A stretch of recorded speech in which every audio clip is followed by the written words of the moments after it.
আসসালামু আলাইকুম। নিয়মিত বাংলা সংবাদ আপনাদের স্বাগতম। শুরুতেই থাকছে শিরোনাম, এরপর বিস্তারিত। বৈষম্যহীন ন্যায় বিচার দাবি গুমের শিকারদের।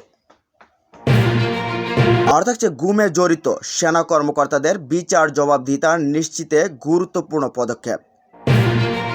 জানিয়ে দেব জুলাই সনদ বাস্তবায়নে প্রধান উপদেষ্টার আদেশ দাবি।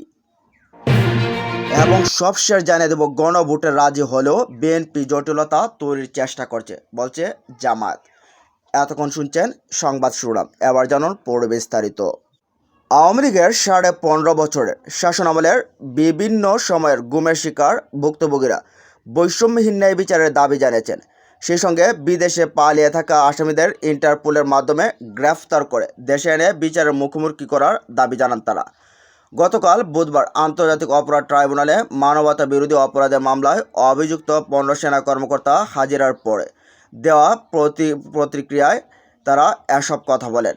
ভুক্তভোগীরা বলেন, অভিযুক্ত সেনা কর্মকর্তারা আইন অনুযায়ী জেলে ডিভিশনের বিভাগ সুবিধা পেতে পারেন, কিন্তু সাব জেলের নামে কোনো বৈষম্য করা যাবে না।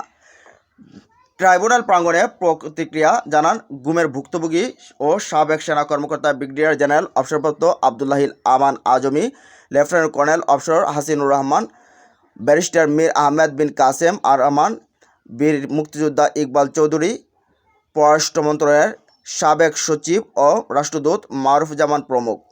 আয়নাগরে দীর্ঘ 8 বছর গুমের শিকার আবদুল্লাহিল আমান আজমি বলেন, অভিযুক্ত এসব সেনা কর্মকর্তারা র্যাবে এসে এসব অপরাধে জড়িয়েছেন।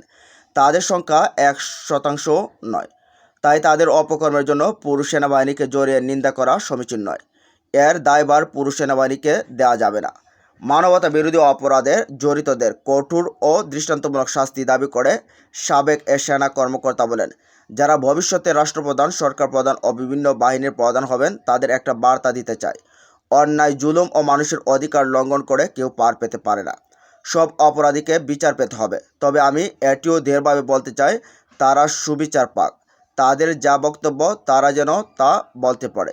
আদালত তাদের বক্তব্য শুনে যেন তাদের সুবিচার করে, আমি সেটাই চাইব। মীর আহমেদ বিন কাসেম আরমান বলেন, সেনানিবাসের ভেতর ঘোষিত সাব জেলের কোড সঠিকভাবে অনুসরণ হচ্ছে কিনা সরকারকে তা নিশ্চিত করতে হবে। বিশেষ করে তারা কোনোভাবে কর্মরত সেনা সদস্যদের সঙ্গে যোগাযোগ করছেন কিনা, এটি নিশ্চিত করা খুবই জরুরি। অন্যথায় আমরা যারা ভুক্তভোগী ও সাক্ষী আছি, আমাদের জীবনের হুমকি থাকবে। তিনি আরও বলেন, আসামিরা গ্রেফতার অবস্থায় ক্যান্টনমেন্টে অবস্থানকালে বিচারকে প্রভাবিত করার চেষ্টা করলে তা হবে খুবই আতঙ্কজনক বিষয়।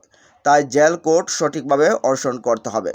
জনগণের রক্ষক সেনাবাহিনীকে আর কোনোদিন যেন জনগণের মুখোমুখি করা না হয়, এমন প্রত্যাশা করে আরমান বলেন, একজন ভুক্তভোগী হিসেবে আমার প্রত্যাশা, দেশপ্রেমিক সেনা সদস্যদের দিয়ে যেন ভাড়াটে খুনের কাজ আর না করা হয়।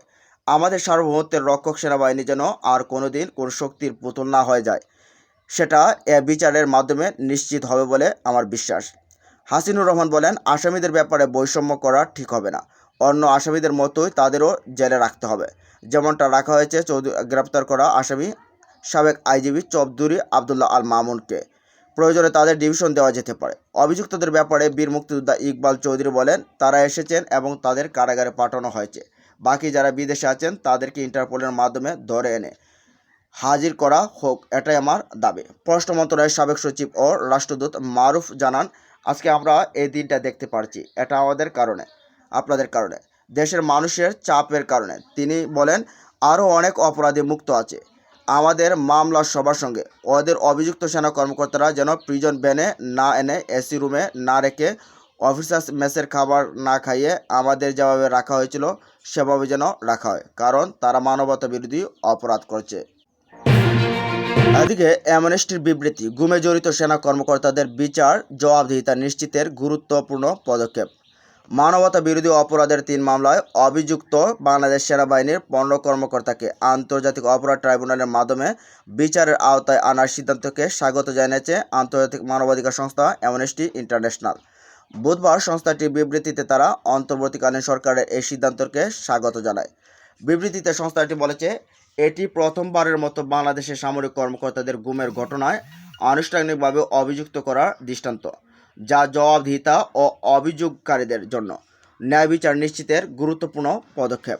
সরকারের প্রতি অ্যামনেস্টি ইন্টারন্যাশনাল আহ্বান জানিয়েছে, বিচার প্রক্রিয়া যেন আন্তর্জাতিক মানবাধিকার মানদণ্ড অনুযায়ী পরিচালিত হয়, যেখানে যথাযথ বিচার প্রক্রিয়ার নিশ্চয়তা, ন্যায়সঙ্গত বিচারের অধিকার এবং বেসামরিক আদালতের শুনানির বিষয়টি অন্তর্ভুক্ত থাকে।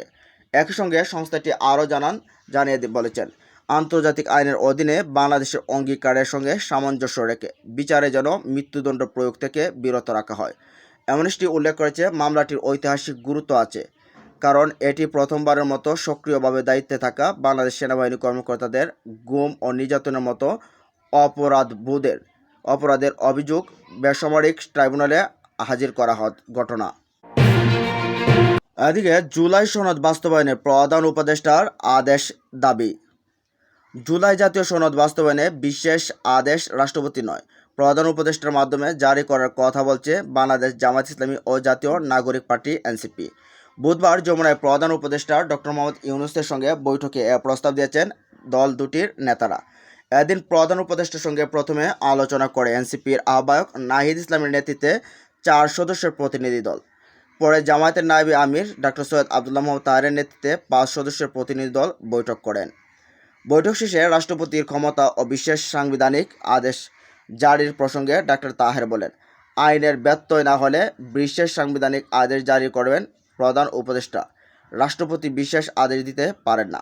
তিনি বলেন, জুলাই সনদের আইনি ভিত্তি ও বাস্তবায়ন, সে সঙ্গে নির্বাচনের আগে যে সংস্কারগুলো জরুরি তা সম্পন্ন করার জন্য সরকারকে জানিয়েছি।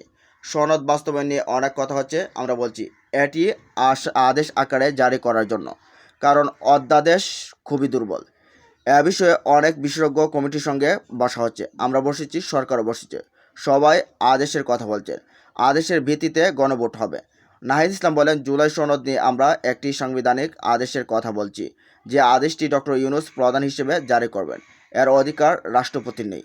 তিনি বলেন, আদেশটির প্রধান উপদেষ্টাই জারি করবেন, কারণ জুলাই গণ অভ্যুত্থানে জনগণের যে সার্বভৌমত্ব ক্ষমতা, তার একমাত্র বৈধতা ডক্টর ইউনূসের আছে, সেটা রাষ্ট্রপতি মোহাম্মদ শাহাবুদ্দিনের নেই। পরে সাংবিধানিক আদেশ যেটা সংবিধান বহির্ভূত হিসেবে দিতে হবে, সেটা কোনোভাবেই রাষ্ট্রপতি দিতে পারবে না, সেটা ডক্টর ইউনূসকেই দিতে হবে। এর আইনি এবং রাজনৈতিক কারণ আমরা তার সামনে তুলে ধরেছি। গণভোটের বিষয়ে ডাক্তার তাহের বলেন, এ ব্যাপারে বিএনপি কোনোভাবেই রাজি হচ্ছিল না। আমরা এটাতে জোর দিয়েছিলাম, শেষ পর্যন্ত বিএনপি রাজি হয়েছে। তারা জাতীয় নির্বাচন এবং গণভোট একসঙ্গে চায়, অথচ গণভোট আর জাতীয় ভোট আলাদা। গণভোটের মাধ্যমে রিফর্ম সংস্কার কমিটি আলাদা হবে, আর জাতীয় ভোটের মাধ্যমে দেশ চলবে। জাতীয় নির্বাচনের আগে নভেম্বরে গণভোট দিতে হবে। 70 থেকে 80% সরকারি কর্মকর্তা কর্মচারী একটি দলের আনুগত্য করছে দাবি করে তিনি বলেন, সরকারি অফিস, পুলিশ, প্রশাসন, বিভিন্ন দপ্তরের অধিকাংশ কর্মকর্তারা একটি দলের আনুগত্য করছে। অন্তর্বর্তী সরকারকে বলছি, এসব জায়গায় বদলি বা পদায়নের মাধ্যমে ভারসাম্য আনতে হবে। নির্বাচনের আগে লেভেল প্লেইং ফিল্ড তৈরি করতে হবে। জামায়াত প্রতিনিধি দলে আরও ছিলেন দলটির সেক্রেটারি জেনারেল মিয়া গোলাম পরোয়ার, সহকারী সেক্রেটারি জেনারেল এটিএম মাসুম, মাওলানা রফিকুল ইসলাম খান ও হামিদুর রহমান আজাদ।